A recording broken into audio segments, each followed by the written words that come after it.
and gentlemen, we would like to welcome on stage another speaker, Mr. Daniel Syiem, who will give a talk on the struggles in the world of fashion. Well, Daniel Syiem is one of the most famous designers from the Northeast, known for his ethnic collection. He showcased his designs at the Northeast Fashion Fest, Delhi chapter. Daniel Syiem knew that fashion world was his destination when he realized his true vocation, and that is fashion. Recently, he showcased in the Lakme Fashion Week Summer Resort 2013 in the emerging category. He received a tremendous response from the press, fellow designers, as well as national and international buyers. In the year 2000, he won the Northeast Best Designer Award, and there has been no looking back ever since. He has presented various collections all over India as well as abroad, and his repertoire of fashion show is immense. He has a string of awards recognizing his unique international style and focusing on promoting organic and ethnic material exclusive to the northeastern region of India. His forte in Western wear is apparent in the clean silhouettes, seamless fluidity, and interesting drapes in his collection. Daniel Syiem is currently working on his huge collection that he will be showcasing in the Couture New York Fashion Week 2014 in a few weeks from now. Ladies and gentlemen, please help me welcome the great Daniel Syiem.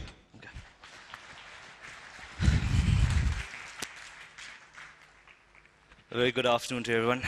Sorry for the limp. I would just like to start by thanking Deepak and the entire team at TEDxUTMShillong for having me here. It's quite an honor.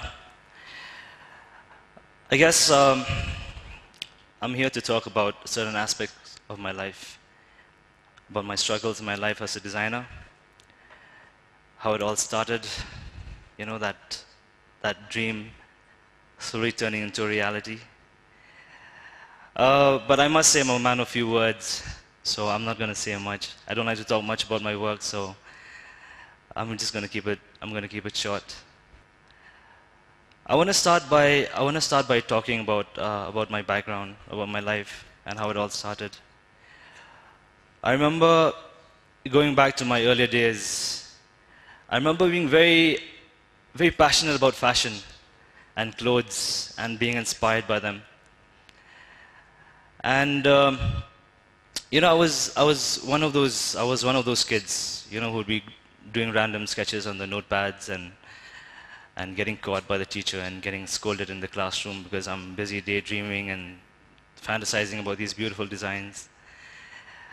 And I also remember, like I fondly remember, you know, those winter nights during my winter holidays where I'll be at home styling my mom and my sister. And I have to admit, I'm not ashamed to say this now, I did play with my sister's dolls once. You know, so I'm not ashamed to say that anymore. And so eventually growing up, I got more and more exposed to the fashion industry, you know, through media, through magazines. And I became more and more convinced that this is what I wanted to do. I wanted to be a part of that world, you know, to create something beautiful, you know, and make people feel good about themselves. And I remember the time when I went to my father, telling him about this dream, that I wanted to be a designer.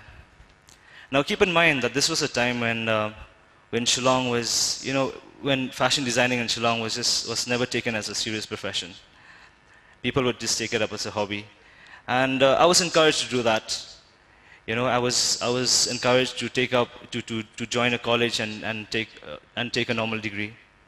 You know, so I joined St. Edmund's College, and little did I know that this would embark me into the journey, you know, into this journey into the fashion world. You know, because this is how it actually started. In dreams begin reality. So I joined St. Edmund's College, and it was in my final year in college when you know, it was during our college festival, and I remember going to the principal and coming up with this great idea of having this big fashion show in college, and you know, the first ever fashion show in St. Edmund's College. And with the help of my friends and my teachers, I was able to do that. I was able to organize the first ever fashion event. And also keep in mind that this was a time when we had our first batch of female students. So save most of my male friends from the embarrassment of walking down the ramp in female attire. So so we actually had beautiful females walking down the ramp, and the show was a hit. The show was a hit. And the theme of that year's college week was "In Dreams Begin Reality." And I knew then that I wanted to make my dream of being a designer a reality. So I graduated. I graduated from college. I was invited to participate in a designer contest. I won the contest, won Best Designer of the Year, and I was ecstatic. I was overjoyed. I thought, this was it. This is it. This is the beginning of my dream coming true. And little did I know of the hurdles that were in front of me. But then I carried on. I carried on with this dream, and so I made up my mind that I'm going to get into the industry. I'm going to get myself trained. I'm going to study fashion. I'm going to learn whatever. I'm going to do whatever it takes to be the best. So I rolled myself into one of the fashion institutes in Delhi, and I went there, and yeah, I'm sorry. Yeah. Okay, before I get to that. So I went to Delhi, I got myself into this institute. I was all geared up to study and to absorb everything there was to know about fashion. And to be this #1 designer. But due to unavoidable circumstances, I had to drop out of college. I had to drop out of the institute, and I was devastated. I felt that this was my first step into the fashion world, and I had to walk out of it. I had to quit. I had to give up, and I was devastated. I was crushed. I felt like I was losing out on my dream. And then so I continued to stay in Delhi. I thought I'll give myself a chance. I thought I'll try out different career options, and I remember joining a call center. That's where I learned to, this fake American accent, and I did that for a few weeks, and I quit. I couldn't do it. And I have so much respect for these people who are doing that, like day in and day out, and and I mean, hats off to them. But so that was my life. That was my life in Delhi for a while, and then after a few years being there and loving it, and no matter how gruesome it was, I decided to come back home. This is a part of my life which I called lost and found.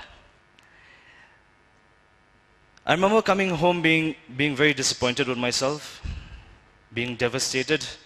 I left home with this dream of coming back, being this great established designer. Because I remember promising myself before I left for Delhi, I was like, this is what I'm going to do. I'm going to go to Delhi, I'm going to study, I'm not going to come back in 10 years' time. I'm going to make sure that when I come back, I make my family proud, I make my friends proud, I make the state proud. That was my dream. But then I came back, lost, confused. I was shattered, I was unemployed, I had no money. I would spend days sitting in my room, not knowing what to do with my life. My only dream, the dream that I wanted to do was gone. I felt that I had lost hold of it. So I spent days and weeks sitting, contemplating, thinking about what to do next, thinking of giving up, because I was hopeless. So I went through this roller coaster of emotions. And but in time, with the help of friends and family, and with the grace of God, I was able to get back on track. Because I realized one thing: circumstances can either make or break a person. It's all about a matter of choice. You know, it's all in the attitude. And so I realized that I was going to do a makeover on my attitude towards life and living it. And I wanted to get back on track. So I did that. You know, with fashion being in the back of my mind, I ventured into doing different things. You know, I told myself I'm going to dabble into different career options, finding out what I can do best besides fashion. You know, and the funny thing is, I did so many random things. I actually drove a cab for a while. You know, I drove a cab. You know, I was probably the most stylish guy driving a cab around town. You know, and after that, I worked in a cafe as a waiter. You know, I did that for a while. And not that I'm saying that these were my career options, but I wanted to get back and be faced with reality of life and know what it's like to struggle and not feel sorry for yourself and doing random things, you know, and getting inspired and preparing myself for bigger things ahead. So I chose to do that. And I remember getting a call. I remember getting a call from the managing director of a hotel in Shillong, and I remember him calling me. I was still working in the cafe, and he told me that he wanted me to manage Shillong's first ever nightclub. You know, it's called Platinum, and so I was all excited. I remember going to my father and telling him about this, and my brothers, and you know, so it was all very exciting. And I was like, okay, I'm going to grab this opportunity. You know, so I was young, I was inexperienced, and I was going to manage a nightclub in Shillong, the first ever nightclub in Shillong. You know, and I remember I had this amazing. I felt that I was back to living my life, and so I did that. I managed a nightclub for 2 years, 2 years, and I'll tell you that was an experience by itself. If I had to talk about that, I'll probably have to come for another TEDx. You know, but I did learn a lot. And little did I know that me working in the nightclub would actually like get me back on track into the fashion world. You know, and it did. And I'll tell you how it did. You know, because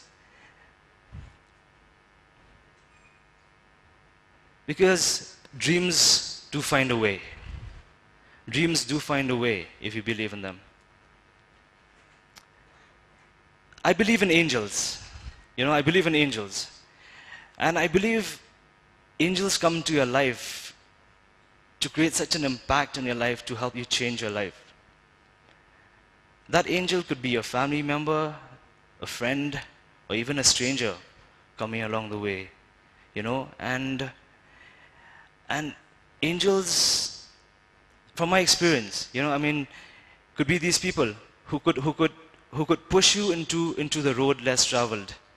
You know, push you, get you back on track, make you believe. And you're not knowing that these people are there affecting you. And my angel came in the form of a man who I met while working at the nightclub. You know, and this man came to me and introduced himself as the district sericulture officer of Ribhoi district down in Nong Po. And his name was Tennyson Lingdo. His name was Tennyson Lingdo, and unfortunately he passed away a couple of years ago.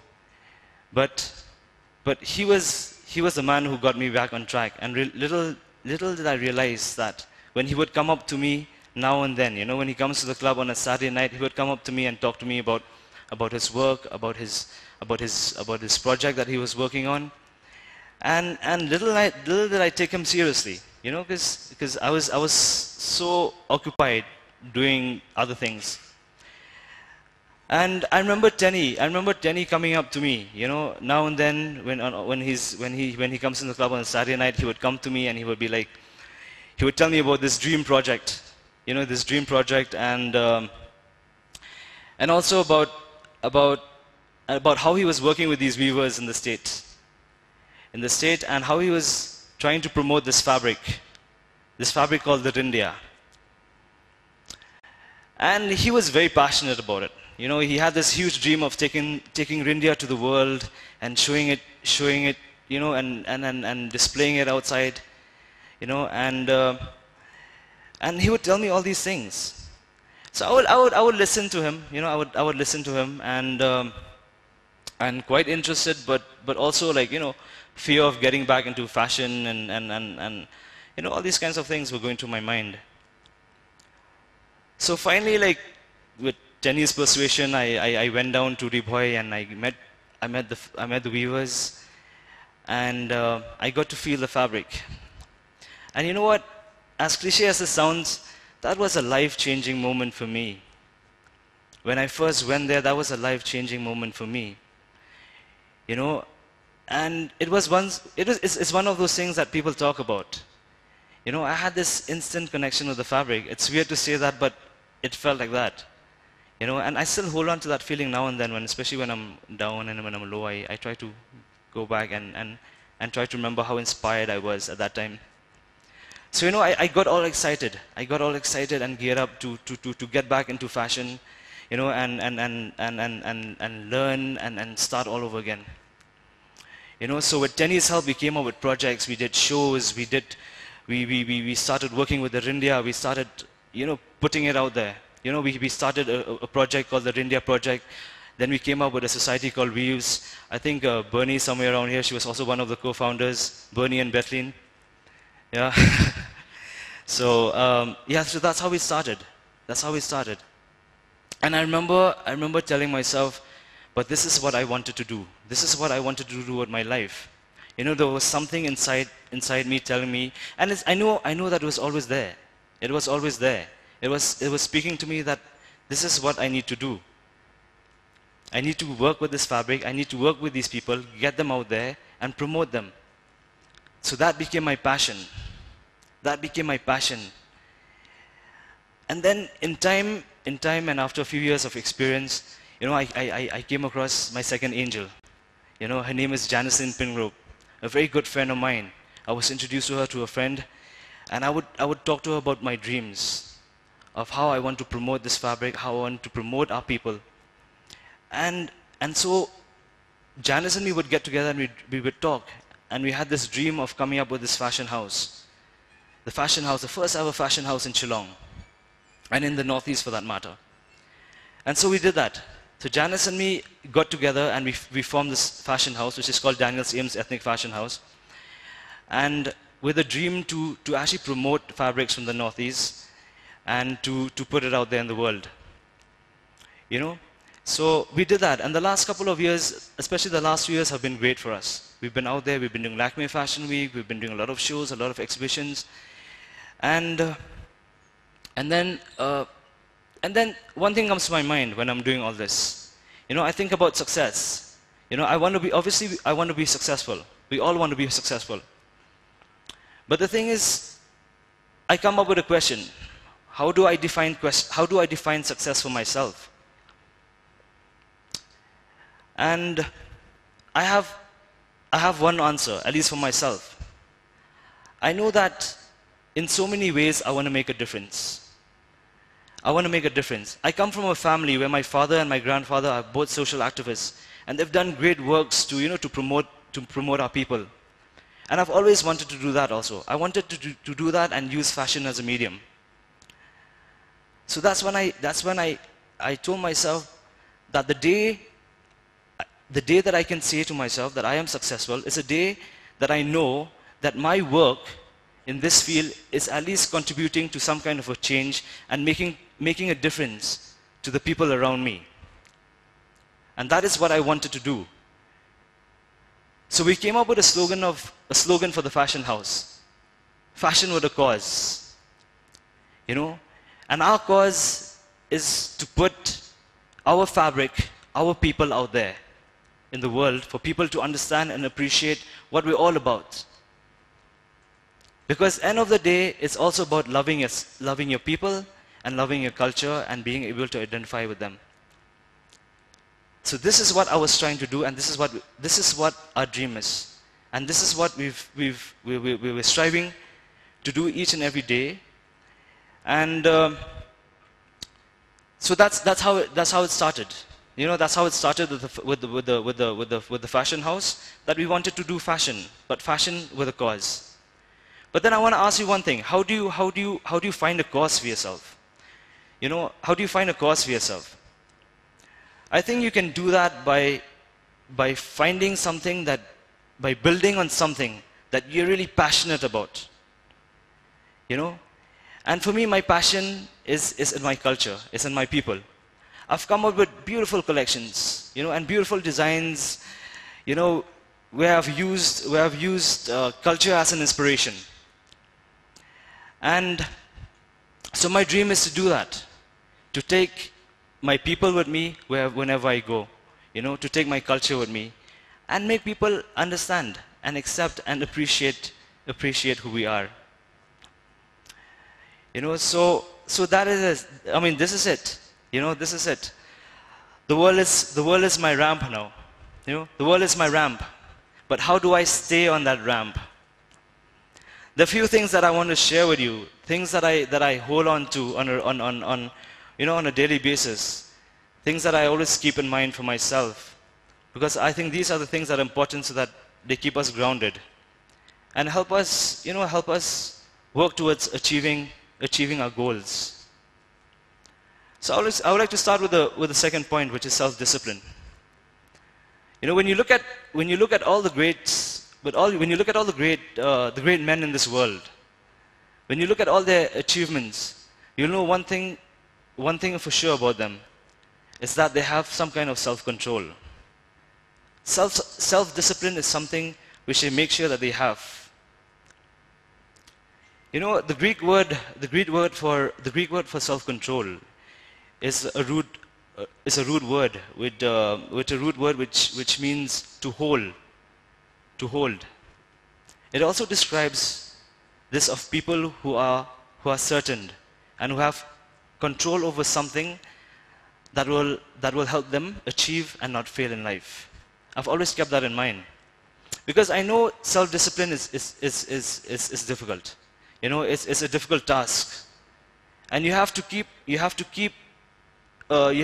training yourself, consciously and subconsciously, to be able to do that. Because unless you don't have control over your life, you don't have control over anything else. Integrity. I have a definition for integrity. Sorry, I need to read this out.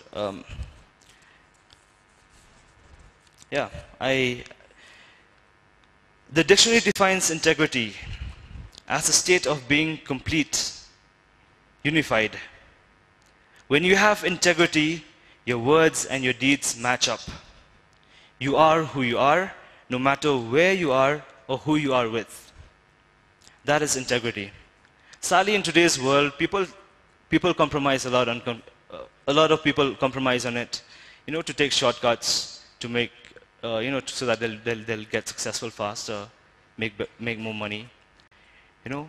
But I think people with integrity, you know, I mean, the more integrity you have, the more confidence people show on you, and the more people you have showing confidence in you will help you achieve your dreams faster.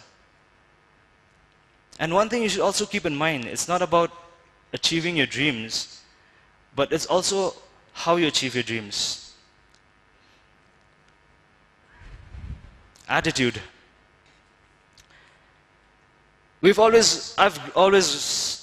grew up having a father who always instilled this one thing into our minds: having positive attitude. You know, he would constantly remind us that this is important, you know, to be strong, to have a strong mind, you know, and a strong willpower. And that is something which I've always held on to, especially in times when I'm down, when I'm lost, when I'm confused, when things are not going right. Having the right attitude is the only thing that can save you. So keep that in mind. Vision. Looking back to my life, I've shared this with a lot of my friends. People who are close to me will know this about me. I've always dreamt of New York. You know, I've always wanted to be in New York. I've always wanted to show my work there. You know, I always told myself I would do whatever it takes to get there. And then two weeks ago, I got a call saying that I've been chosen to represent the country and do a show in New York. You know, so I've had that vision in my mind for a very long time, and I've kind of worked towards it. I've worked towards it and believed in it. You know, I've put hope against hope, knowing that I will get there one day, and it's happening now.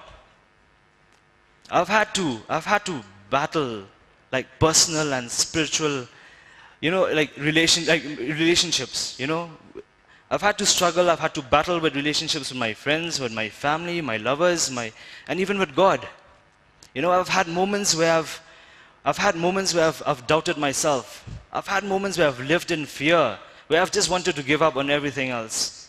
You know, I've had those moments where I'm scared of people judging me and criticizing me, you know, and rebuking me. But despite all these roller coasters of emotions, you know, I've come to love and to accept myself and to believe in myself. You know, I've come to look at my imperfections and to live with them and to glorify them. Because unless you don't believe in yourself, the rest of the world will not.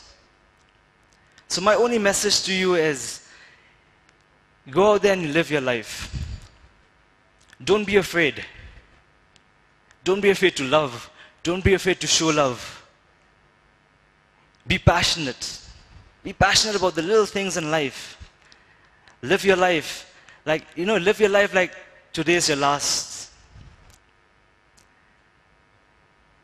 And show your true colors to the world. Because your true colors are beautiful.